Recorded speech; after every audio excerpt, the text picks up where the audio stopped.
Welcome to The Source, where we combine the headlines with in-depth conversations with the newsmakers themselves.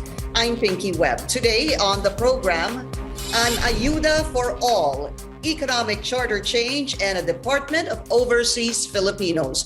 Will these measures see the light of day at the Senate? Also, the government is all set to vaccinate millions of essential workers and a proposal to exempt fully vaccinated individuals from mandatory quarantine. And later, the 2022 national elections heats up. Aping Lacson Tito Sotto in the works. Senate President Tito Sotto joins us live.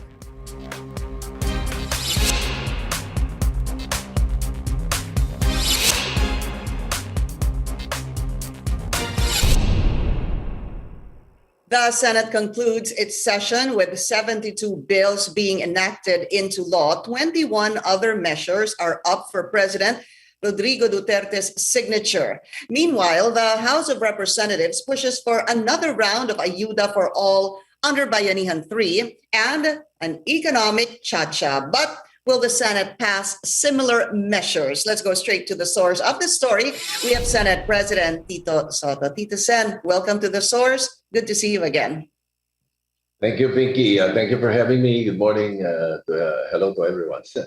To really summarize that, what we learned is that, as I mentioned a while ago, 72 bills were passed. And there's still 21 signatures that are awaiting the president's signature. I wanted to find out from you, which among the 21 awaiting signatures do you think must be signed by President Rodrigo Duterte the soonest possible time? Oh, well, if I'm not mistaken, most of the bills that are pending for the president's signature are signatures are local bills. Most of them are local bills. The new hospitals or upgrading of hospitals and additional hospital beds. The more important ones, I understand, are already signed. I see. Okay, so now, that's good to hear. There are very important bills that are still pending. And that is the reason perhaps that many think that it is already awaiting the president's signature. But like, for example, the Retail Trade Liberalization Act, which is a very important bill, is still pending in the bicameral conference committee. So it's still awaiting the House conference with the Senate conference also. And then still pending on second reading in the Senate is the Foreign Investments Act. Yes. And also the Public Service Act. Yun yung more important in time. And then the Philippine offshore gaming operators, it's already approved the third reading in the Senate, and we hope that the bicameral conference committee will finish it as soon as possible. I wanted to get your thoughts on this because it was something that came to mind very recently because of articles I saw in the newspaper. What happened, Tito Sen, dito sa the BIR imposing 25% tax on private schools when you have, there were about 5 or 6 senators that I saw who have already cleared that apparently the interpretation of the BIR in this CREATE law is wrong. In fact, I think Senator Angara had already filed a bill to clarify this. What is your stand on this, and what happened? Yes, I'm sure that there is a misinterpretation somewhere because we will not impose such on private schools, additional 25%. I don't think that's accurate. Well, we will be able to thresh it out. The committees involved, no, especially the Committee on Finance, headed by Senator Sani Angara, will be able to thresh it out. There's enough time for that. Okay, let's talk about bills passed at the House of Representatives that would be still pending at the Senate. I want to start with the Department of Migrant Workers and Overseas Filipinos. I did speak to Senator Joel Villanueva regarding this, but how important is it, Tito Sen, that this be tackled immediately once you resume session? Yes, it's on second reading. It's in the period of interpellations, but um, most of the members of the Senate are in favor, if not all. Now, I think this is a bill that works towards the proposal of a right sizing in government. The reasons that the other department bills or the other bills creating department, the Department of Water, Department of Culture, and all that stuff, it does not jive with the right sizing proposal. We want government to be right sized because the more than 50% of the budget of government every year, the trillions of budget that we have, more than 50% goes to personal services. And there are other offices that are, shall we say, overstuffed. So a right sizing is the way to go. Now, the creation of a Department of Migrant Workers and Overseas Filipinos is in line with this because there are so many offices handling the particular issues on migrant workers and overseas Filipinos that are lodged in the Department of Labor and then the DFA. And there is also even in the Department of Trade, if I'm not mistaken. And then the OWA, the POEA, with the creation of the Department of Migrant Workers and Overseas Filipinos, it will all be lumped into one. It will become one department, focused, and it will no longer create additional worries and problems from the other departments. So we practically right-size it, but addressing the issues of the overseas Filipinos. So do you think, Tito Sen, na makakatulong ho talaga ito para to better assist Filipinos abroad? Because hindi ba? Because dati kapag merong problema yung ating overseas Filipinos, sometimes, sir, hindi po nila alam saan sila pupunta. Sinong tatawagan nila? Anong departamento ang pupuntahan nila? Precisely. Yun mismo, that you hit the nail on the head. That's how it is. Sometimes there are issues that are connected to their work. And do they go to the Department of Labor, to the OWA, to the POEA, to the DFA, who has an embassy or a consulate in the area where they are in? But this time, there will be a Department of Migrant Workers and Overseas Filipinos. Diretso doon na. They will encompass and handle all the problems besetting an overseas Filipino or a migrant worker or the OFWs that we call. So you're seeing that this will be passed without really any problems, ito pong Department of Migrant Workers and Overseas Filipinos. So let me move on to economic chacha. I still want to find out if the status in the Senate, or shall I say, does the Senate still remain to be cold to this piece of legislation? Well, the joint resolution was recently transmitted to us, the one that was passed by the House of Representatives. I think you're pertaining to that, the economic issues that they are addressing. Is that what you're pertaining to? If that's the one, yes, we have just received it. I referred it to the Committee on Constitutional Amendments and Revision of Laws. And we will be able to tackle it after the SONA. There was not enough time to tackle it last week. Mm-mm. Pero kayo po, personal stand on this, considering that this has to, at some point, if it is passed, coincide, there has to be a plebiscite during the 2022 elections for this to be passed po. So, palagay niyo ho, kayo, yung personal stand niyo, panahon ho ba, the timing of this economic chacha, is it right or not? This is a better chance. On a personal note, no, this has a better chance of passing instead of a chacha. I personally am not in favor of a charter change.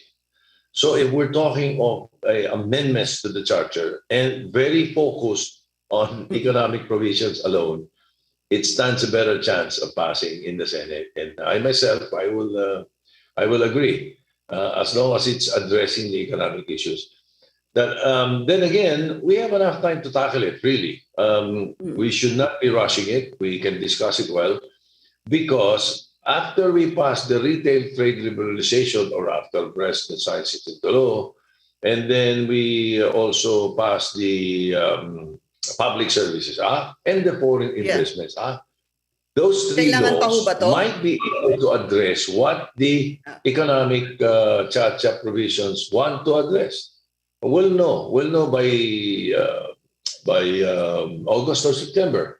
Now, if it does not, and we still are able to tackle it, during my last conversation with Speaker Velasco, he was thinking that if ever, at the worst, perhaps January or February next year would be the deadline for us to agree on the joint resolution addressing the economic provisions of the Constitution. Because if ever we do agree, and whatever points we tackle, it can be included in the 2022 elections in a plebiscite. Because whatever we do there, definitely it will need a plebiscite. So it will not boil down to just Congress. I think that would alleviate the worries of some of our countrymen who are thinking na baka kung ang pinag-usapan namin, yun na lang, yun na. It's up to them also. It will be included in a plebiscite, and therefore they can vote it down if they do not agree. I just want to do a quick follow-up on that, which I hope you can explain to me. I'm not sure if I heard or read that you're the one who said this, but if such provisions can be done through the normal process of passing a bill and enacting this into law, why go to a charter change? Why don't we? Bakit pa ho kailangan ang cha-cha, yung tinatawag na economic cha-cha, kung pwede naman pong normal piece of legislation ang pagdaanan po nito?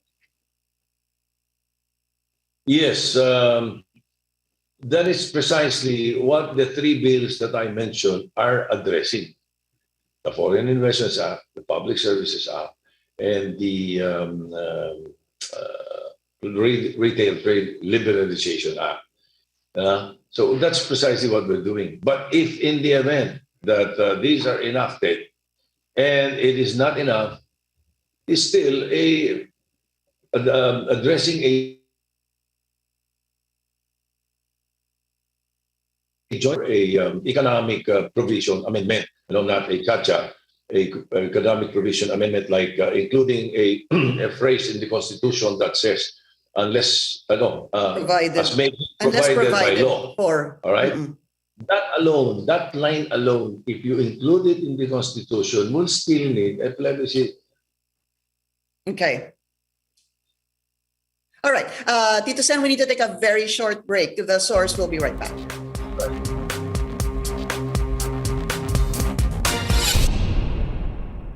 You're watching The Source on CNN Philippines. I'm Pinky Webb. Our guest today, Senate President Tito Sotto. Very quickly, Bayanihan 3, Tito Sen. Are there siguro apprehensions or problems you see with Bayanihan 3? Of course, already passed at the House of Representatives. There is a Bayanihan to Heal as One bill in the Senate. It more or less it's the same as the Bayanihan 3. But there are just, I think, one or two provisions that are not in the Senate version, and that is the a certain number of billions for pensions, for military pensions. I think the House committee was trying to solve that problem also, that by including it in Bayanihan 3. Because as you may know, or some of our countrymen may know, the budget of the pension program of the Armed Forces of the Philippines next year will be larger than the budget of the Armed Forces of the Philippines. That's a problem that we have to tackle also. No? So I think they're trying to incorporate it there. But we will be, there are already at this time some senators saying that it is gerrymandering. and we cannot include another topic. A law, Constitution says there always should be one topic in every law. So in the Senate version, it is not there. Okay, but the Bayanihan to Heal as One Act is pending. It is in the committee level. But I think we will elect to extend the Bayanihan 2 to December 2021. Instead of expiring June, we can do that in July. Now, why do we think it is better to just extend? Because out of the 70%, I might reverse my stats, but let me just as far as I can remember, 70% of the allocated funds for Bayanihan 2, only 50% has been distributed. So if we come up with Bayanihan 3 right away, hindi pa nga naro-roll out. Hindi pa tapos. Bayanihan 2, hindi ba? So the Senate thinks that we should complete Bayanihan 2 first before we go into another Bayanihan 3, which is more or less focused on aid. But marami na rin laman yun tungkol sa mga health workers, upgrading the salaries, the hazard pay. Marami mga ganun yun. Pero nandoon din sa Bayanihan 2 yun eh.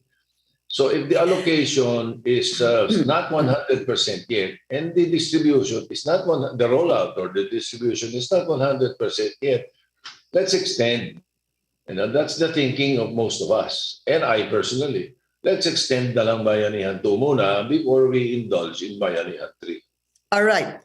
So I wanted to quickly get your thoughts on the pace of the vaccination rollout. In the country so far, about 5.2 million have been vaccinated. That's over 1 million who have received their second dose, and the rest doon po sa first dose. Tito Sen, kayo ho ba so far? Are you satisfied with the pace of the vaccination drive? Considering what we are encountering, yes, because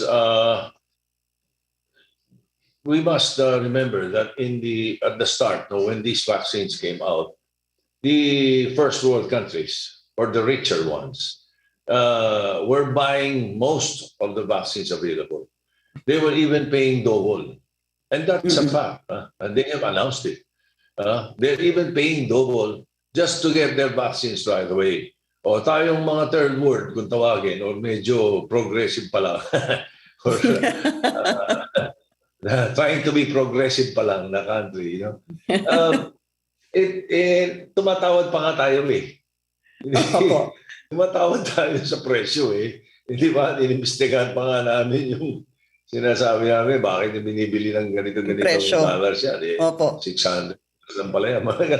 Hindi ba? And then, remember the controversy came out on the, hindi pwedeng i-divulge yung presyo because doon sa non-disclosure agreement, Tito Sen, di ba? The pharmaceutical companies are the one mandating it because they're selling it higher or more expensive to other countries. So pag sa mga bayan katulad natin, may tawad tayo at ibibigay naman nila as far as Sinovac and Sinopharm are concerned from China. The mandate of the government of China is hindi pwedeng tumubo. Wala daw dapat tubo sila eh. So ganun. So sana ganun din yung ibang bansa. Pero hindi eh. The pharmaceutical companies are pricing it higher for those who can afford. And those who cannot, yung tama lang. So considering that, delayed tayo talaga.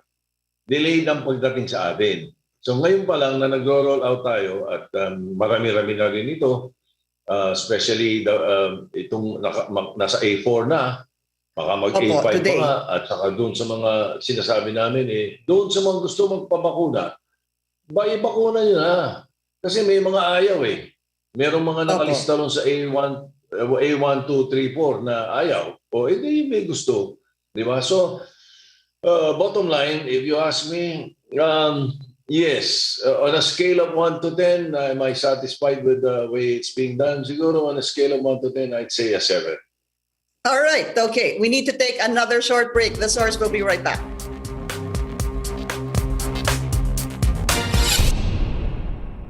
You're watching The Source on CNN Philippines. I'm Pinky Webb. Our guest today, Senate President Tito Sotto. Sabi po ni Tito Sen kanina, on a scale of 1 to 10, he gave us 7. That means satisfied with the pace of vaccination. My next question would be, on a scale of 1 to 10, 10 being the highest, what are the chances that you will run for Vice President? Wow. Ano yun? That came from left field. Kailangan po minsan gulatin para makakuha ng sagot. I was thinking we're going to talk about how many vaccines are already available, or, because the government has secured an indicative total of already 147 million vaccines. Ito na yung na-secure natin, pero ito yung total na madadating. And that means it will be able to inoculate 77 million Filipinos. We are going to achieve the herd immunity, so-called herd immunity program. Alam ko yun itatanong mo, yun pala yung ano. Opo. So doon po tayo dun sa original na tanong. Yes, now, 1 to 10. Very, very difficult to answer that question at this point because we're still undergoing consultations.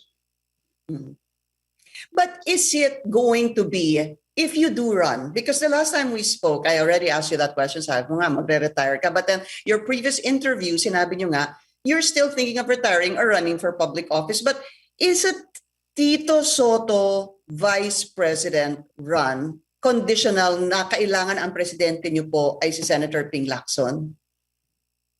Well, this is the perspective as far as I'm concerned. If Senator Lacson is going to run as president, I would want very much to be his running mate. I will support him. That's how it is. It's not the other way around. No? Like, if he does not, then it creates a problem as far as I'm concerned. Because, but again, we'll cross the bridge when we get there. Because right now, he is and I am doing our consultations with our friends. Those friends who are pushing for us to consider running, those sectors, those groups that are seriously proposing that we consider it. And because of our camaraderie, there is a group in the Senate that has always been together. We've always been called the Machunuran Group. We stick together. We really stick together. So we'll see. As I said, we'll cross the bridge when we get there. We are studying what? You just want to run? No, you must have a program. You must. The reason you're running is because you can offer something for you. Yeah. But so it's clear to me, please correct me if I'm wrong, Tito Sen, natatakbo lang kayong Vice President kung tumakbo si Senator Ping na Presidente. Sabi ka pardon? Tatakbo lang po kayong VP kapag tumakbo po si Senator Ping na Presidente. I didn't get that. I just get I got it was a little muffled. I'm so sorry. Okay. Then I'll try again. If Ping is what? Tatakbo lang po kayong Vice President kapag tumakbo po si Senator Ping na Presidente. Yes and no. If he runs for president, I will support him, and most probably I will be his running mate. If he does not run, I'm still thinking of the possibility of running. You see, I have a program for the vice president's office at this point. That is the reason that I'm entertaining the proposals of groups or sectors that are asking that I consider it. Tito Sen, is the possibility of President Rodrigo Duterte running as Vice President, would that make you think twice? Or it doesn't matter, tumakbo man si Presidente o hindi. Kapag tama po ang nakikita ninyong future ninyo sa pagtakbo bilang Vice Presidente, itutuloy niyo po yon whether the President runs as Vice President or not. If I do decide to run as Vice President and I have a complete program on why, the other candidates who would want to offer themselves as Vice President will not have any bigot on my resolve. I see. You know, I'm offering myself, and I will offer myself because I have this program that I want to do, and I will do for the country that I know will be effective. Now, whoever offers himself also to run, that's fine with me. I have no problem with that. I don't think that will be, as I said, it does not have any bigot on my result. However, though, do you see, because pinag-uusapan po ito, I guess this is my last question, any problems or legal issues with President Duterte running as Vice President? Because Senator Gordon had already aired his sabi po niya, this could be not allowed or illegal under, I think it's Section 4, Article 7 of the Constitution. Do you have a personal stand on that?